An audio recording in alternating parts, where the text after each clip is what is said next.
Hoje é 30 de novembro de 2017, a aproximação do fim de ano leva todos à reflexão. São Paulo é uma metrópole nervosa por excelência e cada vez mais enervada com o ano novo que vem por aí, homens e mulheres guiando estressados no meio das ruas e avenidas, buzinando, chamando a atenção agressivamente em relação a possíveis faltas cometidas por outros motoristas. É assim que funciona. Quando acontece, a coisa é levada às vezes a uma agressividade muito grande, porque as endorfinas se movimentam nos corpos e as criaturas partem para aquele bailado nervoso, enervado, que significa a compulsão do pressionamento externo e a economia delicadamente defasada que o país está suportando. Começam a acontecer, ou acontecem, fenômenos.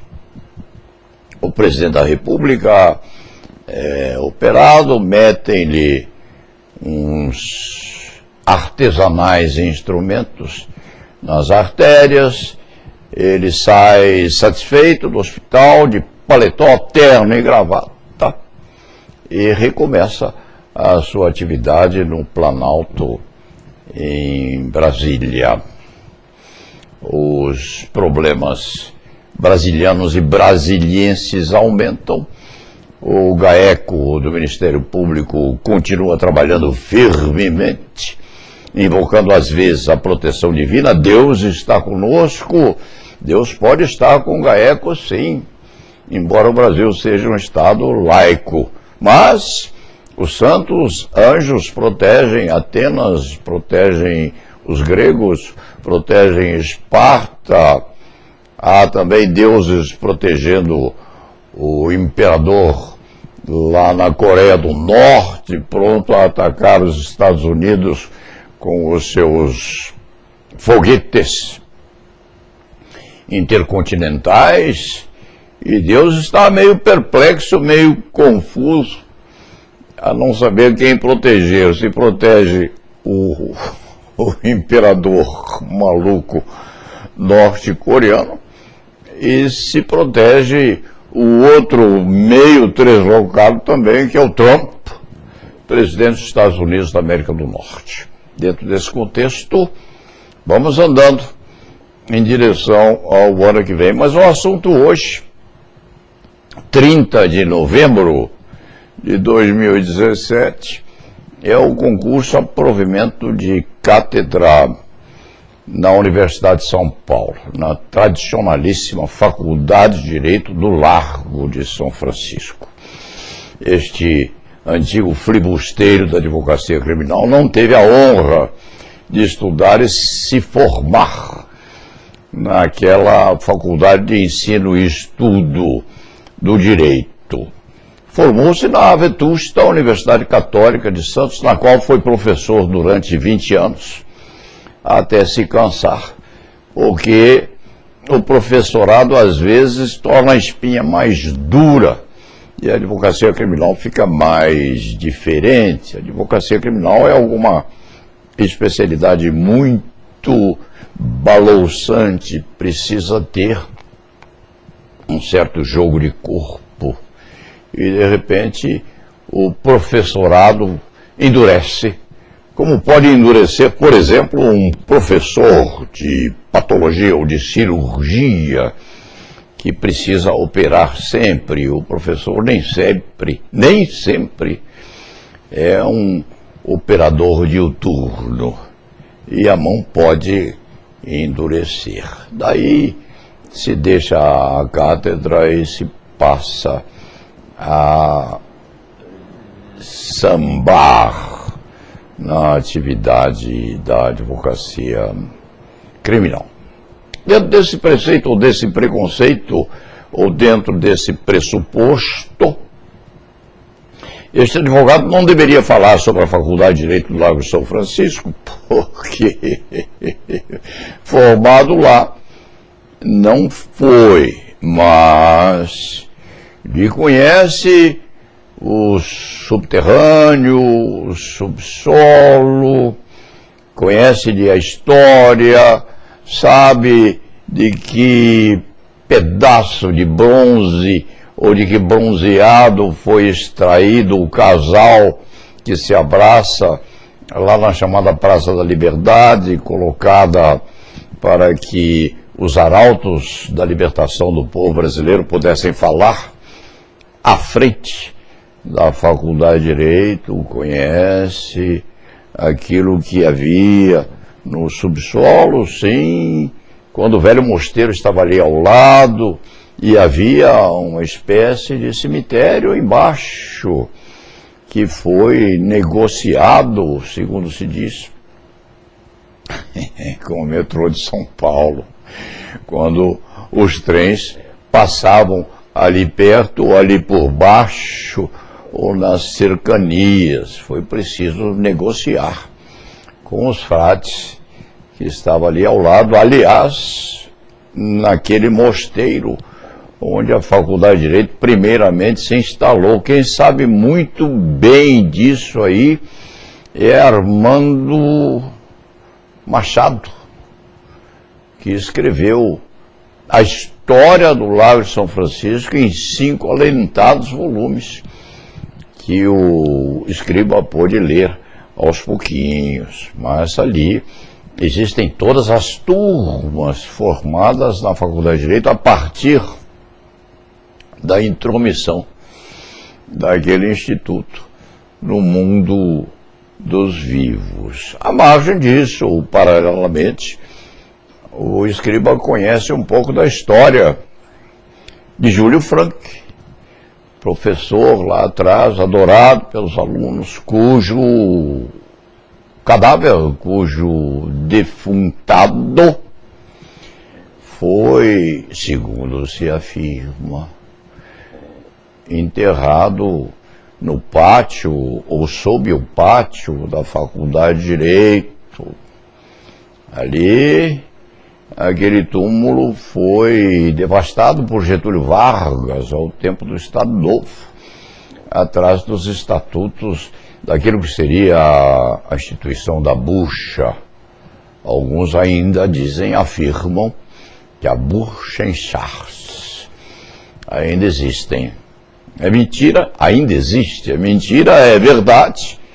Alguns dizem que sim, outros dizem que não, mas persiste a dúvida para a ministração da curiosidade de todos. O assunto são os concursos na Faculdade de Direito, na vetusta Faculdade de Direito do Largo de São Francisco, onde a minha mulher, que me suporta há quase 40 anos, Dionis Tamato Leite Fernandes, octogenária sim, mas que advoga ainda e muito bem, onde ela é formada, a Faculdade de Direito onde Maria Alice, minha enteada, se formou também, a Faculdade de Direito onde minha filha Paula, hoje procuradora da República, também é formada, a Faculdade de Direito onde Jorge Baggio Fernandes de Freitas Porfírio é formada, e onde se tornou mestre em Direito Penal, da mesma maneira que Paula é doutora em Direito Penal pela Faculdade de Direito do Largo de São Francisco, onde estudou.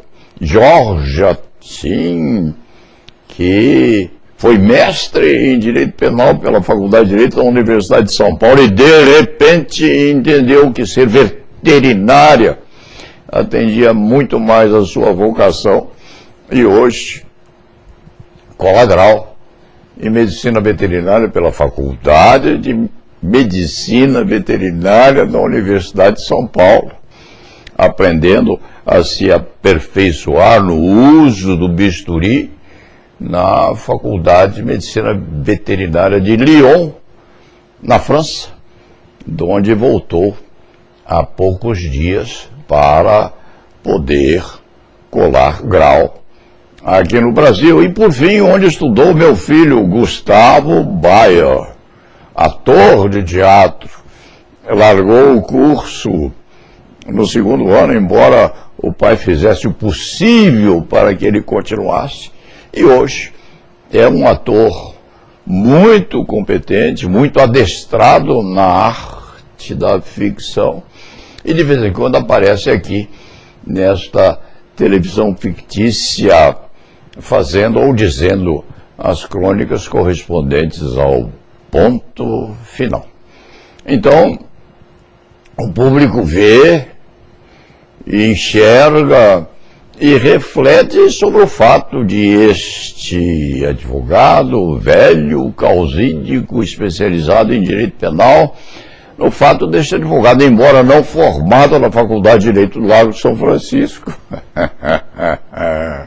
ser um entendido no subsolo daquele antigo e misterioso casarão, subsolo que guarda mistérios. É lembrar que este encanecido profissional é sobrinho neto de Aureliano Leite. Aureliano Leite, historiador, um advogado muito conhecido em São Paulo, lá nos idos vetustos da história paulista. É sobrinho neto de Aureliano Leite, sim. Tem uma dose qualquer de parentesco, segundo afirmam, com Canuto Mendes de Almeida.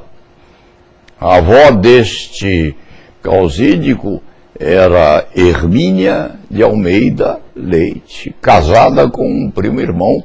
Naquele tempo era possível, e milagrosamente preservando um pouco de lucidez nos descendentes. Então, o Paulo Sérgio pode falar um pouquinho sobre a Faculdade de Direito do Largo de São Francisco, inclusive seus concursos, que são competentíssimos, por certo, porque as comissões são formadas por professores, doutores, têm suas vocações, têm suas tendências, suas disputas.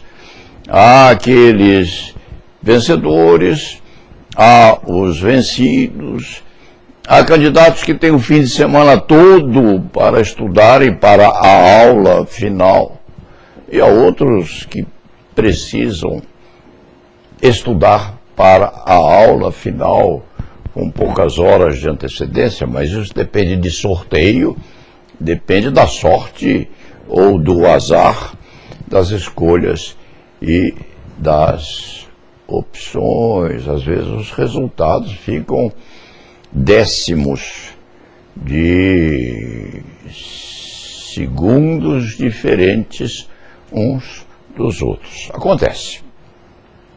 E às vezes os candidatos são 3 para 2 cargos, e um deles fica em terceiro e último lugar quando confrontado com os outros 2. Há concursos que são anulados, há outros que nunca chegam ao fim, há outros ainda que são publicados, mas não são feitos.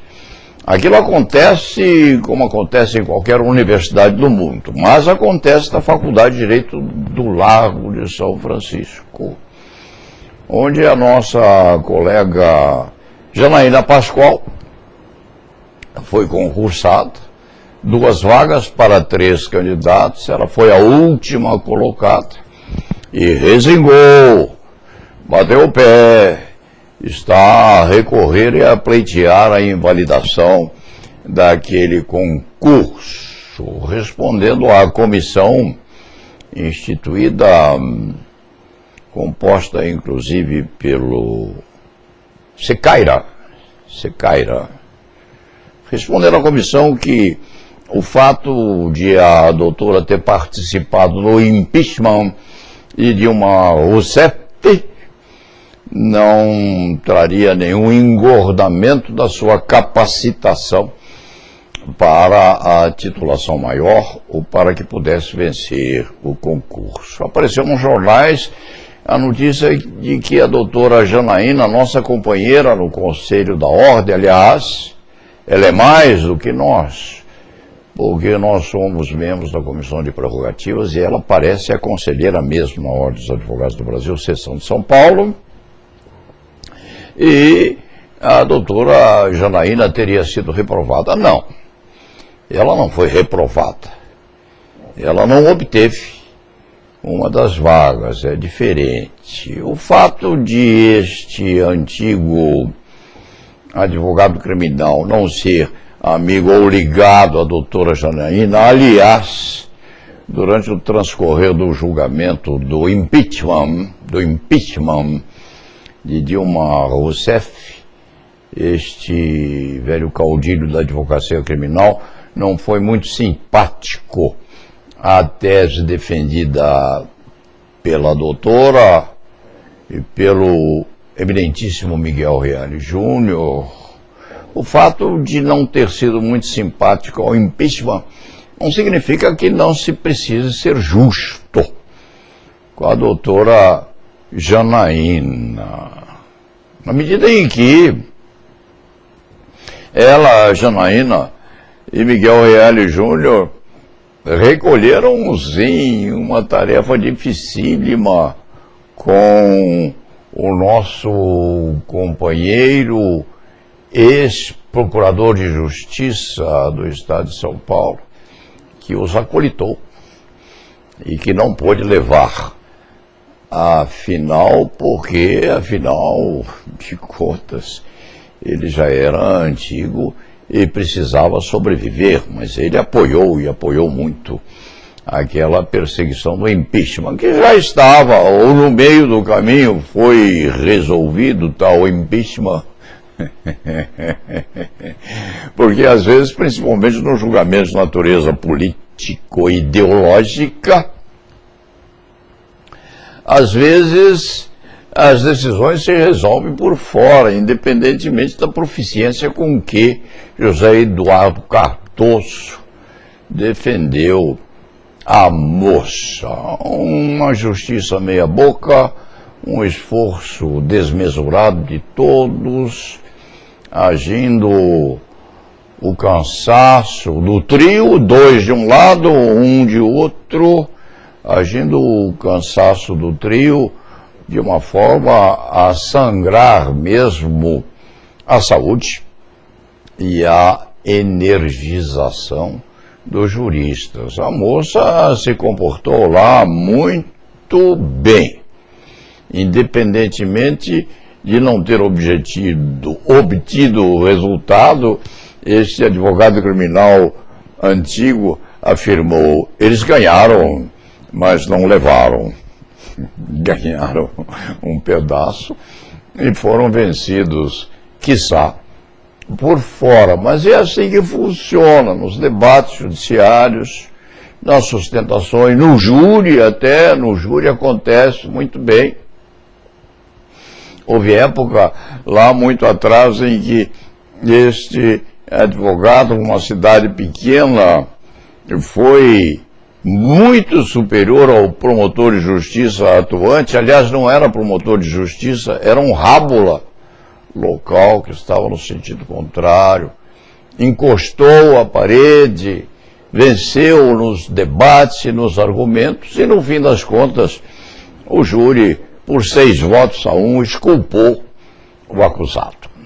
E, ao final, no café, após o julgamento, este advogado indagou ao adversário: mas por que eu perdi? E respondeu o rábula: é que você não sabia o que é o saca-trapo. O saca-trapo era aquele monte de trapo que fechava a boca da arma ou da espingarda, impedindo que os chumbos saíssem em obediência à lei da gravidade antes do disparo. Este advogado não sabia o que era o saca-trapo. O opositor conhecia muito bem o saca-trapo e o Paulo Sérgio acabou perdendo o júri por 6 votos. O julgamento é assim. Miguel Reale Júnior e Dilma Rousseff foram adversários.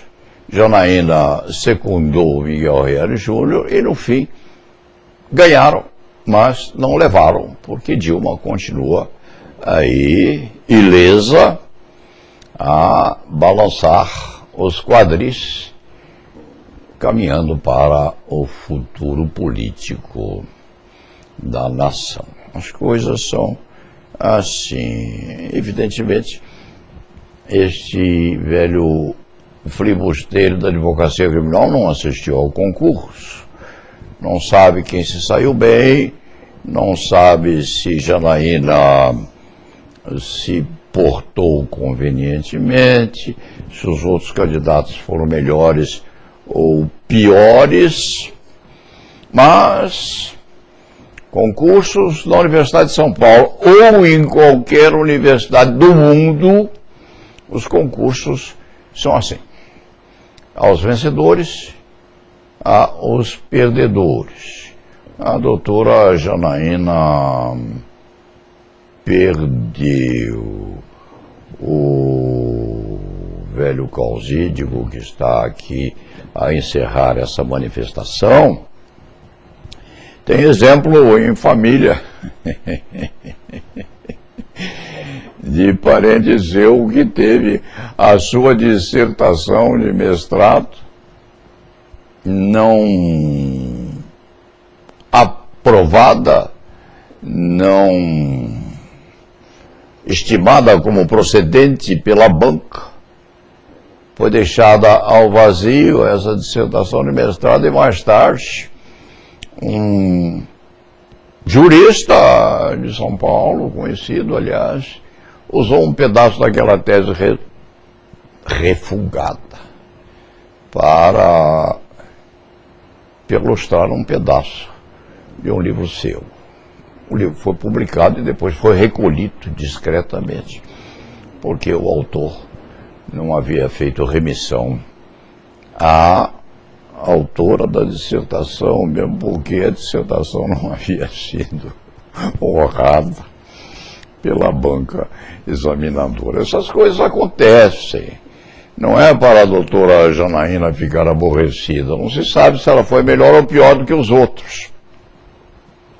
Mas, quando isso acontece, o candidato ou a candidata recolhe os trapos e parte para outra.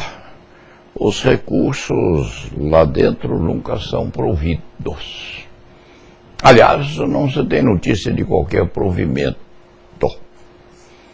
Quem teria condição de responder a isso seria Armando Marcondes Machado, que é o biógrafo da Faculdade de Direito do Lago de São Francisco. O resto disso tudo se resolve atrás dos reposteiros ou no subsolo da faculdade, que permanece ainda vivo nas sombras, vivo e revivescendo, porque aquilo tem uma vida própria, uma vida diferente, que poucos e muito poucos conhecem, e muito poucos herdeiros do passado estão vivos. Que o digam os sobreviventes. Quanto à doutora Janaína, bom será que ela se tranquilize e continue ardentemente objetiva nas suas defesas e nos seus ataques. Este advogado repete: o fato de não ter sido simpático a tese defendida pelo casal ao tempo do impeachment de Dilma Rousseff não significa que a moça não seja respeitada pela determinação, pela coragem, pela paixão, inclusive, com que se devotou a tirar Dilma Rousseff do trono da presidência da República. No fim das contas, Dilma saiu, mas não saiu. E ela não saiu porque os deuses não queriam que ela saísse. E La Nave va. Antes de se terminar,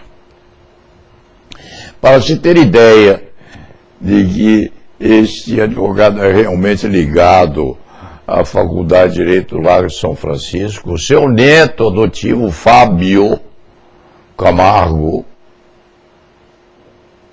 que é um violonista clássico de mão cheia, outro dia foi sozinho aos corredores vetustos da faculdade e tocou uma peça também clássica em homenagem àqueles anjos que voejam em torno e dentro da Universidade de São Paulo, festejando aqueles que estão vivos. É bom ouvir o que Fábio tocou.